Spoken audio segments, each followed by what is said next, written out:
আসসালামু আলাইকুম এভরিওয়ান, সবাই কেমন আছেন? আশা করি ভালো আছেন। যারা এখনও আমার চ্যানেলটি সাবস্ক্রাইব করেননি, একটু কষ্ট করে সাবস্ক্রাইব করে নিন। তো আর বেশি কথা না বলে চলুন গল্প শুরু করি। রোশন স্যার সাথে সাথে রিপ্লাই করলেন, কে? আমি সারা। কোন সারা? আপনার বউ সারা। পাশে শুয়ে মেসেজ করার কারণ কি? উল্টো দিকে শুয়ে আছেন কেন? কোনো সমস্যা? শুনুন না, আমার দিকে ঘুরুন। কেন বুঝছেন না? কি বুঝবো? আপনার বউ কেন মাঝরাতে তার দিকে ঘুরে শুধু বলছে বুঝছেন না? এইটুকু কমন সেন্স নেই আপনার? না নেই। আমার ইয়ে পেয়েছে। ওয়াশরুমের দরজা তো খোলাই আছে। আরে ওসব ইয়ে নয়। অদ্ভুত কোন সব ইয়ে? প্রেম। ডোন্ট ডিস্টার্ব মি, ঘুম পাচ্ছে, গুড নাইট। এটুকু লিখে উনি ফোন অফ করে দিলেন। কিভাবে রাগ ভাঙাতে হয় সেটা আমি খুব ভালো করেই জানি। ওনার দিকে ঘুরে ওনাকে পেছন থেকে জড়িয়ে ধরলাম। ওনার কাঁধে মুখ গুজে ওনার পেটের উপর দিয়ে হাত দিয়ে গেঞ্জি সরিয়ে পেটে সুরসুরি দিচ্ছি আর নিঃশব্দে মৃদু হাসছি। ঘাড়ে নাক মুখ ঘষে যাচ্ছে ক্রমাগত। কি ধৈর্যশীল মানুষ, এখনও নড়ছেন না। আমিও হেরে যাওয়ার পাত্রী নই। আমি আমার মতো করে চেষ্টা চালিয়ে যাচ্ছি। বেশ কিছুক্ষণ এরকম করার পর উনি ওনার পেটের সাথে আমার হাত চেপে ধরলেন। নিমেষে আঙুলের ভাঁজে আঙুল রেখে আমার দিকে ঘুরলেন। ডিম লাইটের কৃত্রিম মৃদু আলোয় ওনার মুখটা ভীষণ সুন্দর দেখাচ্ছে। এই যে মধ্যরাতে এই শ্যামসুন্দর পুরুষের মুখের অদলে তাকিয়ে মুগ্ধ হলাম আমি। ইদানিং ওনাকে দেখেই ঘন ঘন মুগ্ধ হচ্ছি। কি অদ্ভুত না ব্যাপারটা! মানুষটার এই চাহনি আমাকে পাগল করে তোলে। আমার চোখে মুখে ঠোঁটে মৃদু হাসি। উনি ঘুরে আমার দিকে তাকাতেই আমি কেমন লজ্জা অনুভব করলাম, ভীষণ লজ্জা। ইচ্ছে করছে রুম ছেড়ে পালাই। ওনারও চোখে মুখে অদ্ভুত এক পরিবর্তন, ভীষণ স্নিগ্ধ দেখাচ্ছে। উনি আস্তে করে মুখ এগিয়ে এনে আমার কানে ঠোঁট ছুঁয়ে নেশাক্ত কণ্ঠে বললেন, কি হয়েছে? এমন দুষ্টুমি করছো কেন? ইস কি লজ্জা! কিছুক্ষণ আগে কি লজ্জাকর কাজ করছিলাম। আসলে অমন করছিলাম কেন আমি?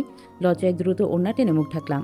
উনি হালকা একটু উঠে আমার দিকে ঝুঁকে মুখ থেকে ওড়না সরিয়ে বললেন, এই মেয়েটা কখনোই আমাকে তার থেকে দূরে সরে থাকতে দিবে না। এমনি গতকাল যেভাবে মেসেজ করেছিলে আমি ওখানেই শেষ হয়ে গিয়েছি। কিছুক্ষণ আগে খিলখিল করে হেসে আমাকে খুন করেছো, আর এখন যা করলে পুরো আমাকে এলোমেলো করে দিলে। মায়াবিনী তুমি। আমি লজ্জা মিশ্রিত মুখে বললাম, আপনি রাগ করেছেন কেন? আপনি রাগ করলে আমার ভালো লাগে না। উনি এবার পাশে শুয়ে পড়লেন। দীর্ঘ একটা নিঃশ্বাস নিলেন। আমাকে টেনে নিয়ে ওনার বুকে আমার মাথা রেখে জোরে হাত বুলোতে বুলোতে বললেন, জীবনে কোনো মেয়েকেই এত সহ্য করিনি আমি। ফ্রেন্ডরা বলতো আমি রোমান্টিক পার্সন না, তাই আমার বউ টিকবে না। সে আমি নিজেই এলোমেলো হয়ে গিয়েছি। আসলে এমনই হয়, কেউ যখন কাউকে সবটা উজাড় করে ভালোবাসে তখন আপনা আপনি পরিবর্তন চলে আসে। এখন কি হয় জানো? আমার দুপুর নামে তোমার নামে, সন্ধ্যা নামে তোমার নামে। তুমি ছাড়া নিশই অপূর্ণ। এই জীবনের সব পূর্ণতা তোমায় ঘিরে। তুমি আমার নেশা, প্রিয় নেশা। মাদকতার নেশা ছেড়ে দেওয়া সম্ভব, কিন্তু তুমি নামক নেশা কখনোই ছেড়ে দেওয়া সম্ভব নয়। ওনার বুকে মাথা গুজে আদরে আলাপ শুনতে শুনতে মনে হলো বিবাহিত জীবনের মতো সুন্দর জীবন নেই। জীবনের সবথেকে গুরুত্বপূর্ণ চ্যাপ্টার হলো বিয়ে। জীবনের সবচেয়ে সুখময় চ্যাপ্টার হলো নিজের স্বামীর বুকে মাথা গুজে ঘুমানো। স্বামীর শুদ্ধতম ভালোবাসা জীবনের সব ডিপ্রেশন, মানসিক অশান্তি থেকে মুক্তি দিতে পারে। তাই সবারই বিয়ে করা উত্তম। পারফেক্ট মানুষ না খুঁজে পার্মানেন্ট একটা মানুষ খোঁজা উচিত, যার কাছে সারা জীবন মানসিক শান্তি পাওয়া যাবে। এভাবেই ঘুমিয়ে গেলাম। পরের দিন সকালে ঘুম থেকে উঠলাম। আজ লাস্ট এক্সাম। কেমন যেন ঈদ ঈদ লাগছে। খুশিতে মনের মধ্যে দারুণ অনুভূতি হচ্ছে। তাছাড়াও আজ একটা বিশেষ দিন। তন্ময় আর ছোঁয়া বিয়ে করবে বলেছে। আমি আর মৃন্ময় সাক্ষী হব। জীবনে প্রথম কারো বিয়ের সাক্ষী হব। ভাবতেই ভালো লাগছে। ছোঁয়ার ফ্যামিলি থেকে তন্ময়ের মতো বেকারের সাথে এই মুহূর্তে বিয়ে দিতে রাজি নয়। ছোঁয়ার বাবা অনেক ধনী ব্যক্তি। ওনার ইচ্ছা ওনাদের মতোই কোনো ধনী ফ্যামিলিতে মেয়ে বিয়ে দিবে। তন্ময় আর ছোঁয়ার ইচ্ছা এখন বিয়ে করে রেখে তন্ময়ের জব হলে ফ্যামিলিতে জানাবে। তন্ময় যেমন স্টুডেন্ট, নিশ্চয়ই ভালো কিছু হবে। আর তখন মেনে না নিয়ে পারবে না। তবুও তন্ময় একটা বাসা নিয়েছে, যেন ছোঁয়া মাঝে মধ্যে এসে তার কাছে থাকতে পারে। বাসাটা ইটের, তবে উপরে টিন শেড, এক রুমের একটি বাসা। তন্ময় লাস্ট 2 মাসে টিউশনে টাকা জমিয়েছে। বেশ কিছু টাকা জমিয়ে ফেলেছে। আগের কিছু টাকাও ছিল ওর কাছে। পাতলা একটা গোল্ডের রিং বানিয়েছে 6,000 টাকা দিয়ে। এক আনার মতো শোনা হবে। আমাকে নিয়ে রিংটা বানিয়েছে। 2টা শাড়ি কিনেছে, 2টা 3 পিস, কিছু কসমেটিক্সও। আসলে তন্ময়ের মন আছে। প্রিয়জনকে খুশি করতে নিজের সবটুকু চেষ্টা করছে তন্ময়। ছাত্রজীবনে তন্ময়ের মতো হতদরিদ্র ফ্যামিলির ছেলের কাছে প্রেম ভালোবাসা বিয়ে বিলাসিতার মতো। নিজের লেখাপড়ার খরচ নিজে চালানো, মায়ের চিকিৎসা, সব মিলিয়ে জীবনটা দুর্বিষহ। অথচ একই বয়সে অন্যরা রেগুলার ফোন বাইক চেঞ্জ করছে, মাসে মাসে শার্ট চেঞ্জ করছে। সেখানে তন্ময়ের জীবন কত কষ্টের। এত কিছুর মাঝেও নিজের ভালোবাসাকে বাঁচিয়ে রাখতে আপ্রাণ চেষ্টা চালাচ্ছে। রোশন স্যার রেডি হয়ে ড্রেসিং টেবিলের সামনে দাঁড়িয়ে হাতার বোতাম লাগাতে লাগাতে বললেন, ভাঙতি টাকা আছে তোমার কাছে? আমাকে 10 টাকা দাও তো। আছে, কি করবেন? আমার কাছে 1 টাকাও ভাঙতি নেই। 5-10 টাকা থাকলে দাও তো। ওহ, তো ধার চাইছেন? বইয়ের টাকা ধার কিসের? তোমার টাকা মানে আমার টাকা, আমার টাকা মানে তোমার টাকা। It's rules. No sir, no never, it's not rules. My money is my money, not your money, but your money is my money. ও আচ্ছা, নাইস ইয়োর রুলস। দারুণ, ভালো লাগলো খুব। রেডি তুমি? হ্যাঁ। খেয়েছো? কি খেয়েছো? কি যেন খেলাম? ডিম তো খাওনি। না, আমি ডিম খাবো না। ডিম খেলে আন্ডা পাবো পরীক্ষায়। উনি বেশ অবাক হয়ে ঘুরে তাকালেন আমার দিকে। বেশ অবাক হয়ে বললেন, সিরিয়াসলি এসব বিলিভ করো তুমি? করি, সব করি, বুঝেছেন? চলুন, দেরি হয়ে যাচ্ছে। উনি আমাকে পরীক্ষার হলের সামনে নামিয়ে দিয়ে নিজের কলেজে চলে গেলেন। তন্ময়, মৃন্ময় আর দীপ দাঁড়িয়ে আছে। এদিক সেদিক কোথাও ছোঁয়াকে দেখা যাচ্ছে না। ছোঁয়ার ফোন অফ। 8:30 বাজে, পরীক্ষার হলে ঢুকতে হবে। আমরা 4 জন অপেক্ষা করতে করতে 8:50 ভেতরে প্রবেশ করলাম। খাতা দিয়ে দিয়েছে, অথচ ছোঁয়া আসেনি। তন্ময় 3 তলায় গ্রিল ধরে চাতক পাখি নিয়ে তাকিয়ে আছে। তন্ময়কে বললাম, ভেতরে চল, ও এসে যাবে। তন্ময় মলিন কণ্ঠে বলল, ওর মুখ না দেখলে আমি পরীক্ষায় কিছু লিখতে পারবো না। মানুষ এতটাও ভালোবাসতে পারে? স্যার খাতা দিয়ে দিয়েছেন, অথচ ছোঁয়া এখনো পৌঁছায়নি। তন্ময় বারংবার ওর বাম হাতটা উঁচু করছে আর ঘড়ি দেখছে। চোখ মুখ কেমন শুকিয়ে এসেছে। তন্ময়কে রেখে আমি, মৃন্ময়, দেব কেউই ভেতরে যেতে পারছি না। আজ থিওরিতে লেখা অনেক, ছোঁয়ার পথে কোনো বিপদ হলো কিনা সেই চিন্তা হচ্ছে আমাদের সকলের। আমাদের হলে ডিউটিরত স্যার আমাদের বাইরে দাঁড়িয়ে থাকতে দেখে জোরে ধমক দিয়ে বললেন, পরীক্ষা শুরু আর তোমরা বাইরে কেন? আমি তন্ময়ের কাঁধে হাত রেখে বললাম, যা তন্ময়, ছোঁয়া চলে আসবে, আর ও এলে তোকে আমি জানাবো। তন্ময়, মৃন্ময় আর দীপ একই হলে পড়েছে। ওদের পাশের রুমে আমরা। সিঁড়ি দিয়ে উঠে প্রথম রুমে আমাদের সিট, তারপরের রুমে তন্ময়দের সিট, তার সাইডে আরও 2টা রুম, তারপরেই ওয়াশরুম। মাঝে মাঝে ছোঁয়ার যখন ম্যাথের কোনো সূত্র পেতে যায় তখনও বাইরে যায়। ওয়াশরুমের নাম করেই বাইরে যায়, তখন তন্ময়দের রুমের সামনে দিয়েই যেতে হয়। ছোঁয়াকে বেরোতে দেখলেই তন্ময় বের হয়। ছোঁয়া যেটা পারে না তন্ময় ভালোভাবে সেটা বুঝিয়ে দেয়। তাছাড়া এমনও হয় অকারণে ওরা দুজন 5 মিনিটের জন্য বাইরে গিয়ে কিছুক্ষণ গল্প করে আসে। ছোঁয়া বাইরে গেলেই আসার সময় চকলেট মুখে পুরে হাসি মুখে আসে, আর আমার জন্য চকলেট নিয়ে আসে, কারণ তন্ময়ের প্যান্টের পকেটে টাকা না থাকলেও ছোঁয়ার জন্য চকলেট ঠিকই থাকে। তন্ময়ের থেকে চকলেট পেলেই ছোঁয়া আনন্দে আত্মহারা হয়ে যায়। ছোঁয়ার চাহিদা কম। তন্ময়ের সাথে থেকে দামি কোনো জিনিস ওর পছন্দের সেটা কখনোই বলেই না।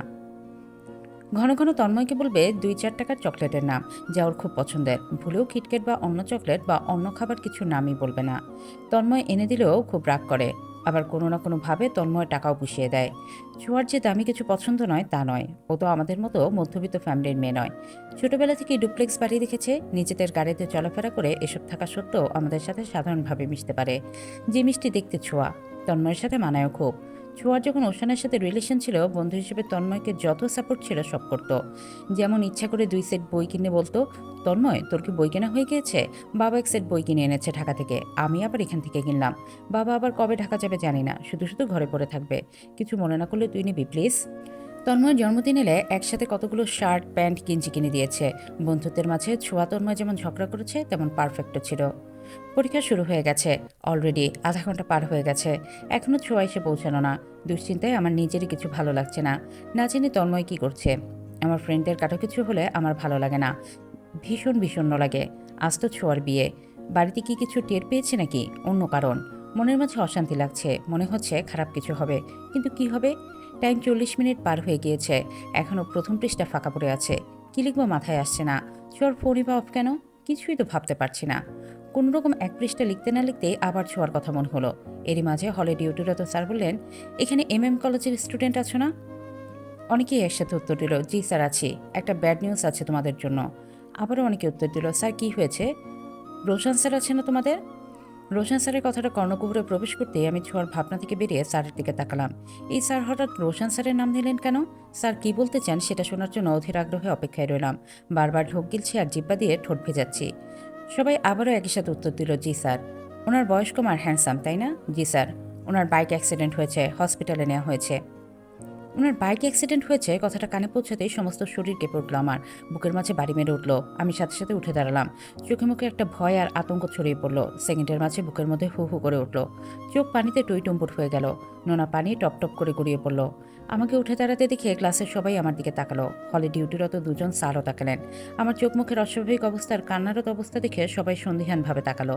আমি তড়িৎ বেগে রুম থেকে বেরোনোর চেষ্টা করতেই স্যাররা আমাকে আটকালেন আর বললেন, কি হয়েছে, তোমাকে এমন লাগছে কেন? আমি হাউমাউ করে কেঁদে বললাম, ওনার কি হয়েছে, আমি ওনার কাছে যাব। তীব্র কান্নায় ভেঙে পড়লাম, কাঁদতে কাঁদতে বেসামাল হয়ে পড়লাম। এক স্যার আরেক স্যারের দিকে তাকালেন। পরীক্ষার্থীরা সকলেরই চোখ কপালে উঠে যাওয়ার উপক্রম। সবার মাঝে দারুণ কৌতূহল। সবাই সন্দেহবশত একজন আরেকজনের মুখের দিকে তাকাচ্ছে। পাশের রুম থেকে অনেকে বেরিয়ে এসেছে কান্নার আওয়াজ শুনে। সবার মাঝে শুরু হলো তুমুল সমালোচনা। কেউ কেউ বলছে, স্যার আর স্টুডেন্টের মাঝে নিশ্চয়ই কিছু একটা আছে। ইয়াং স্যার আর সুন্দরী ছাত্রী হলে এসব কোনো ব্যাপারই না। এক একজনের এক এক মন্তব্য। চারদিকে কানাঘষা শুরু হয়েছে। কারো উত্তর দেওয়ার মতো অবস্থায় আমি নেই। স্যার বললেন, পরীক্ষা শেষ করে যাও। এরই মাঝে তন্ময়, মৃন্ময় আর দীপ এসে উপস্থিত হলো। আমাকে এইভাবে কাঁদতে দেখে ওরাও বেশি উত্তেজিত হয়ে আমাকে এসে ধরলো আর বলল, এই সারা কি হয়েছে, এভাবে কাঁদছিস কেন? আমি ওনার কাছে যাব, অ্যাক্সিডেন্ট হয়েছে ওনার। সবাইকে ধাক্কা দিয়ে সরিয়ে ছুটে নিচে নামতে শুরু করলাম। কেউ কিছুই বুঝতে পারলো না কি ঘটনা। আশেপাশের রুমের স্যাররা এক জায়গায় হয়ে বললেন, কেউ কিছু জানো ঘটনা কি? মেয়েটা নিচে পরীক্ষা রেখে রোশান সিদ্দিকের কথা শুনে ছুটে গেল কেন? কেউ কিছু জানে না, তাই কি উত্তর দিতে পারলো না। বেশ আলোড়ন সৃষ্টি হলো। মৃন্ময় বলল, তন্ময়দীপ আমার খাতা জমা দিস, আমি সারার সাথে যাচ্ছি। যেভাবে ছুটেছে ওরই অ্যাক্সিডেন্ট হবে। আমরাও আসছি, পরীক্ষার দেবো না। হলের স্যার বললেন, এমন বন্ধুত্ব চোখে দেখা যায় না, একজনের জন্য বাকি কেউ পরীক্ষা দিচ্ছে না। কিন্তু রোশান সিদ্দিকের সাথে কি রিলেশন মেয়েটির? মৃন্ময়, তন্ময় আর দীপ আমাকে ধরে। দীপ বলল, মাথা খারাপ হয়েছে সেমরি তোর? কি রোশন স্যার করিস তো? স্যার অ্যাক্সিডেন্ট করেছে ভালো কথা, মরে তো যায়নি তাই না? যেভাবে ছুটছিস নিজেই মরবি। দীপের মুখে এমন কথা শুনে বেসামাল হয়ে দীপকে ধাক্কা মেরে বললাম, এমন বাজে কথা বলবি না বলে দিচ্ছি। মৃন্ময় বলল, সমস্যাটা কি তোর সারা? বুঝলাম স্যারকে তোর ভালো লাগে, তাই বলে তুই এই ন্যাকামিটা করবি? তুই না ম্যারিড এখন, কাউকে তোর ভালো লাগে বলে তার জন্য দুনিয়ার মানুষ এক করে ফেলবি? এমনি ছোঁয়ার চিন্তায় মাথা খারাপ হয়ে যাচ্ছে। উনিই তোমার হাজব্যান্ড, আমার বিয়ে ওনার সাথেই হয়েছে। আমাকে এক্ষুনি নিয়ে চল প্লিজ, ওনার কিছু হলে আমি বাঁচব না মৃন্ময়। চলবে। গল্পটি কেমন লাগলো অবশ্যই জানাবেন।